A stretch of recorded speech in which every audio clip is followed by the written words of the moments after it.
AJ Wilson. She is complaining. Caitlin Clark is only popular because she's white. And the reason that Caitlin Clark was so popular was because she was white. It's 100% about race, she said. A.A. Wilson recently stated that Caitlin Clark's popularity is entirely due to race, asserting that Clark's fame stems from being white rather than her talent. Interestingly, despite Wilson's claims, her own Nike shoe sold out instantly. So what's the real story here? Continues to make wild claims about race. If you're a fan of Caitlin Clark and all she's accomplished for women's basketball, drop a 100% in the comments to show her some love. Let's break it down. It's pretty clear the female athlete that just had a signature shoe released from Nike, what was supposed to be one of the faces of the league. And look, I don't want to act like A'ja Wilson's not a beast on a basketball court. A.A. Wilson, one of the WNBA's top stars, has sparked controversy again by claiming that Caitlin Clark's popularity is solely due to race. In a candid interview with the New York Times, Wilson stated, "It's 100% about race." She further expressed that no matter how hard black women work, they're often overlooked and dismissed. Caitlin Clark's presence on the court is undeniable. It's because her games are an actual event. She's my role model. I really look up to her. Let that sink in. She didn't say it's partly about race or that race might play a role. She said it's 100%, meaning A.A. Wilson believes race is the sole reason Caitlin Clark receives attention, endorsements, and fan support. And this isn't the first time. Wilson made similar claims last year in May, suggesting that white players like Clark are landing endorsement deals and media spotlight solely because of their skin color. Doesn't matter how hard I work. It doesn't matter what all we do as black women. And here we are a year later, and she's doubling down. The timing? Pretty convenient. Right after Caitlin Clark's Nike signature shoe sold out instantly, and her name continues to dominate the headlines. What's surprising is that A'ja Wilson isn't some overlooked player. She's a two-time MVP and a WNBA champion. Whenever Caitlin Clark takes the floor, that maybe is different not only from any player in the WNBA, but from any player in basketball. A WNBA champion, two-time MVP, Olympic gold medalist. And yes, she also has a deal with Nike. But instead of celebrating her own success or embracing the influx of new fans, Caitlin Clark has brought to the league, A'ja Wilson is choosing to play the race card. And that's why so many fans and sports analysts are shaking their heads. Is this really about race, or is it about resentment? A'ja Wilson, apparently she's pretty good. Apparently she has won the MVP award in the WNBA. Let's be clear. Marketability isn't about skin color. It's about likability, relatability, timing, and fan connection. And when you look at the numbers, A'ja Wilson's 100% about race claim quickly falls apart. For instance, Wilson has a deal with Nike, and her signature shoe sold out almost instantly. A'ja Wilson's been in the league how long? She didn't even shake the needle. She didn't even slightly vibrate the needle. That doesn't sound like someone being swept under the rug, does it? If companies were truly avoiding black athletes, why would Nike invest in A'ja Wilson at all? The truth is, Wilson is marketable. She's a phenomenal player with a strong resume and a solid fan base. But the reason Caitlin Clark is drawing more attention isn't about race, it's about impact. Let's talk about Clark for a moment. She didn't just join the WNBA, she's redefining it. Wilson has a deal with Nike. Her signature shoe sold out within minutes of hitting the market, especially because few WNBA players have big endorsement deals. The idea that American consumers won't buy products tied to black athletes, it's hard to believe it's a serious argument. Caitlin Clark's preseason game in Iowa, not even a regular season matchup, pulled in 1.2 million viewers. That's more than the WNBA semifinals last year, which drew about 850,000 viewers and featured A'ja Wilson's Las Vegas Aces. One preseason game from Clark attracted more eyes than one of the league's biggest showdowns. That's not about race. It's about draw, hype, storytelling, and audience connection. It's also about a new generation of fans tuning in to watch someone they're genuinely excited about. But if we're going to talk about race and endorsements, we need to bring the receipts. Let's talk about Michael Jordan, Caitlin Clark in the WNBA 100 out of 100 times, except maybe it won't. Why? Because Caitlin Clark plays basketball different than anybody else. Caitlin Clark plays it with flair. She plays it with panache. A black man who has earned over $4 billion in endorsements, Michael Jordan's Jordan brand still dominates the market decades after his retirement. Then there's LeBron James, who rakes in around $85 million a year from endorsements. Shaquille O'Neal is everywhere, from Papa John's to Icy Hot to the General Insurance, and people love him. Serena Williams is another example of huge endorsement success. Michael Jordan was still selling more tennis shoes than every current NBA player combined. Race has nothing to do with whether Aja Wilson is or is not marketable. One of the highest paid female athletes of all time, Tiger Woods has made hundreds of millions from golf endorsements. Naomi Osaka, who is Haitian and Japanese, earned over $50 million in sponsorships in a single year, despite not winning a major tournament recently. So, the idea that white athletes get endorsements while black athletes are left out is not only wrong, it's insulting to the hundreds of successful black athletes who have built global brands. Serena Williams, I believe, is the highest earning female athlete of all time. Serena Williams, a black one. She also happens to be the best at tennis, which people really care about. As a result, Serena Williams has made major bank. The truth is, companies don't care about your skin color.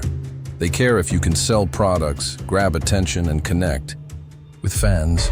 And right now, Caitlin Clark is doing exactly that. In fact, her appeal goes beyond basketball.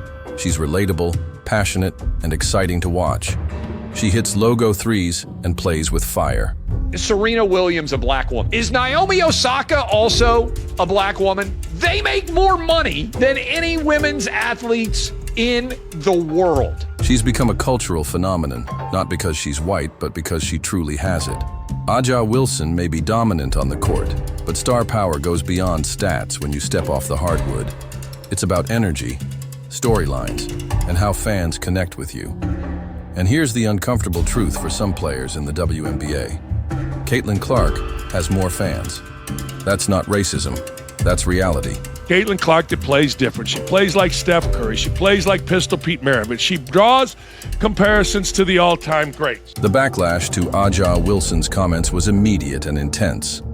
Fans, media personalities, and sports insiders flooded social media, calling her out, not just for the claim itself, but for the hypocrisy behind it. Here's the thing. You can't say, "I'm not marketable because I'm black," while enjoying the benefits of a top-tier Nike deal, a championship team spot, and consistent media coverage. Yet that's exactly what Aja is doing, playing the victim from the top of the mountain. Caitlin Clark comes into the WNBA, goes through college. She has panache. She has style. Get over it.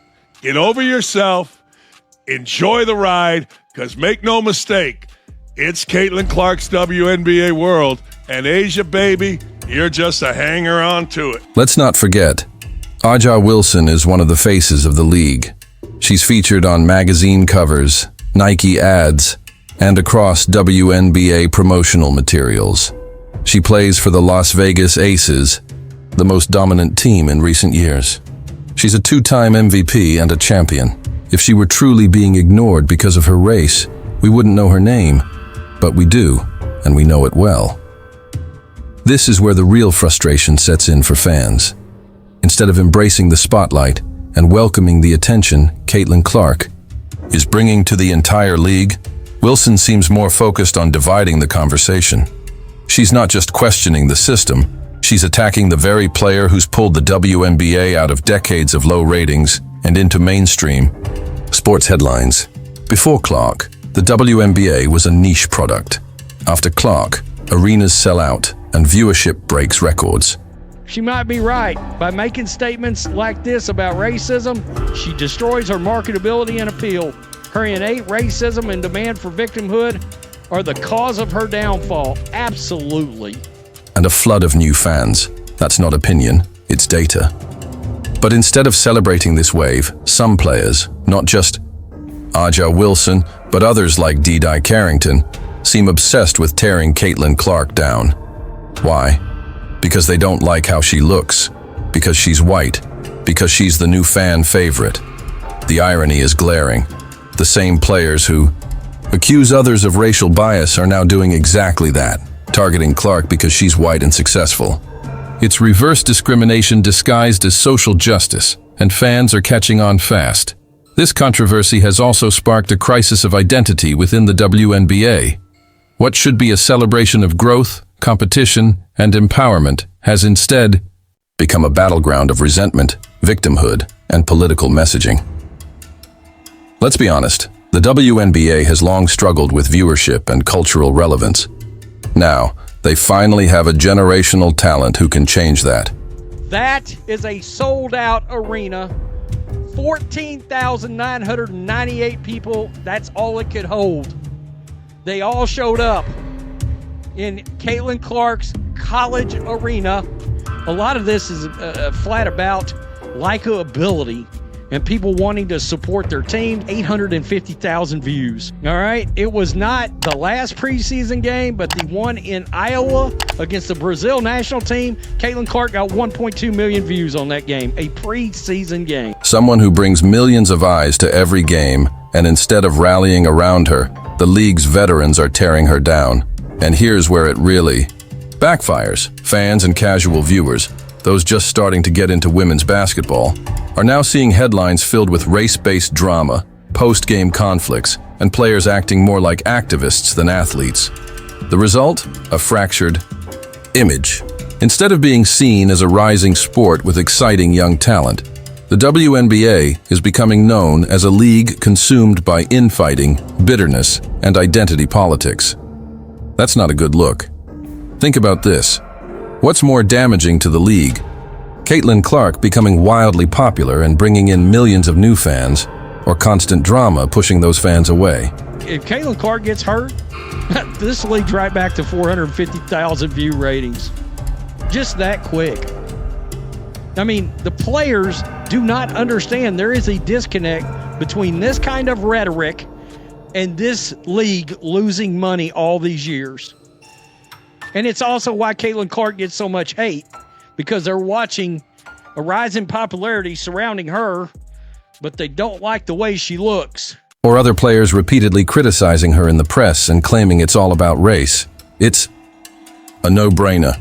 Every time A'ja Wilson or someone else makes these divisive comments, it damages the league's credibility. It turns potential fans away and sends a message that you're not welcome unless you look a certain way or believe a certain narrative. That's not equality, that's exclusion. And it's pushing the WNBA closer to a cliff it's barely avoided for years.